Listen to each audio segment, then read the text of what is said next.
Hi everybody, we're here at Ricky's Dragster Garage. It's the week after the California Hot Rod Reunion, and it was an amazing event, and we had quite a time, wouldn't you say, Ricky? Of course. As always, the reunion is the high point of the year for us. Right.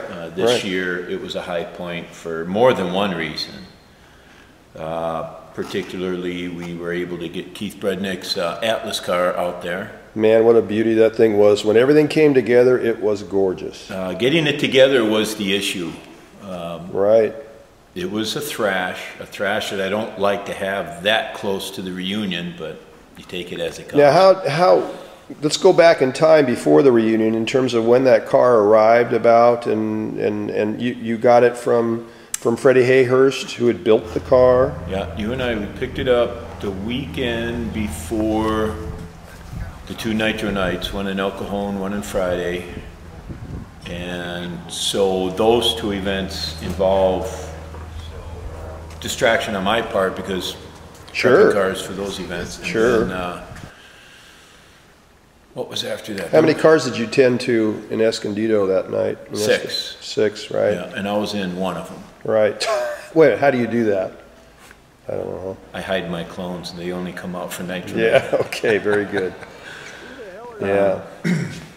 So after Nitro Night was over with then, though, it was time to get to work on the Atlas oil tool car, correct? Yeah, the Atlas car, at that point, I had finished the machine work on the engine. Fortunately, I didn't get around to building the engine prior to that, because had I done that, I would have had to take it apart, because the block would not fit the chassis with the ears in place that's on the right. block. That's right. So I machined all that up and yada yada, got it all together. Had a few issues with some engine components, as I always do. Minor stuff for the most part. And so the engine started going together, but while that was happening, I've had some help along the way. Tommy Allen was a big help. Terry Masterwan was a big help. And then Ross Preen from Australia and Jerry Tarvin out of Missouri. They both showed up, 5 or 6 days before we had to leave for the reunion. Talk about an international crew. It was fun, and they really bailed me out because there ended up being so much detail work, and I was pretty toast by then. And if it weren't for their help, I would not have finished that car in time for the reunion. And each one is very, very good at what they do, and they did some great little loose end points on the car, and you're right, everybody made that car happen. Yeah, everyone who had a hand on the car has the required mechanical skills. Yeah. Which makes it easier for me because I don't have to second guess anybody. Right. And even then, I stayed here a day later because at that point I had not yet run the engine on nitro, and I had to get that baseline figured out. Right. And so I stayed an extra day here, working on the car, got it fired off, and I got a baseline that I was happy with. So I loaded, and we left that day. About 5 o'clock, we got up to Bakersfield, 9:30 with the Atlas car. That was on Friday night, right? Friday night? Thursday night, that's right, Thursday night. Yeah, because the banquet was on Friday. Right. And the car wasn't 100%, but it was getting close. Matter of fact, it was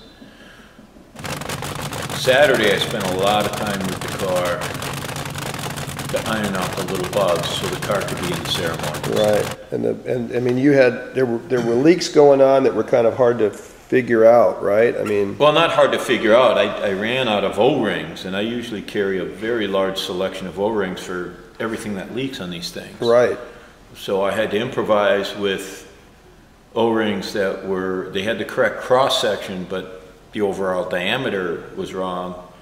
But it was close enough to where it sealed everything up, bone dry. Right. Bone dry. Yeah.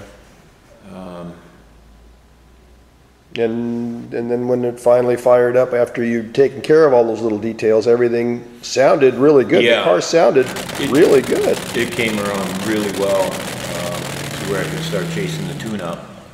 And then I went out for the first push start in the car. Right.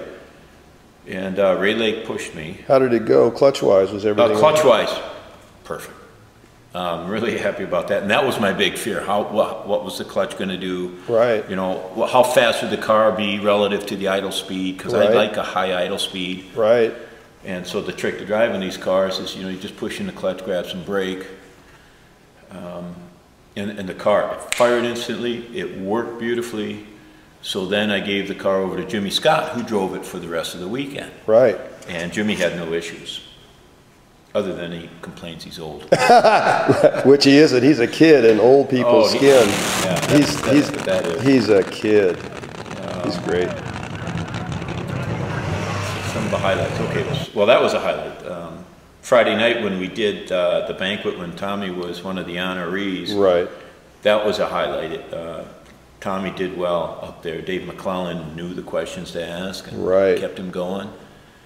And yeah, that was great for all of us to see him do well and shine under the spotlight. Yeah, We've been trying to get him under the spotlight for a long time, and he really performs well under the spotlight in a lot of ways. Well, yeah, he did well. And Friday was the first time I had seen the soap car with all the tin work in place. And that car is just gorgeous. Yes, it is. No other way to put it. It's amazing. Okay, you guys, yeah, we settle down. The cat issues. Cats in the background. But you know who I didn't see was Norm Winkley. He didn't show up. No, I don't think any of the Frantic Fork showed up. I didn't see anybody. That's too bad. I hate to see. But Dennis Prater showed up, and that was nice. Have Dennis show up was great. Yeah, he hasn't been around in 3 years, would be my guess. Yep, it's all true. The ceremonies was rather climactic for us because there was a huge volume of cars, again, fortunately. Yep. And unfortunately, all of us in the Magic Car camp, we all kind of screwed up in the same manner because our first push down was an utter failure because the car didn't start. Right.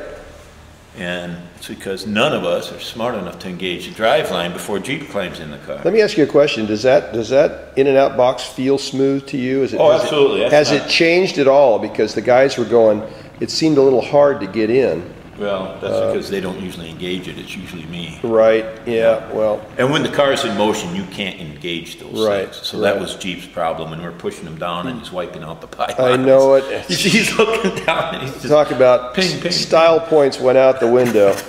And it's the first time I've ever heard the crowd boo at us. I know that hurt. That was interesting. Yeah. Right. Okay. So Ricky, we were talking about. That one section of crowd that booed us as we were going by, which was kind of a downer. We've never had that happen before. And then what?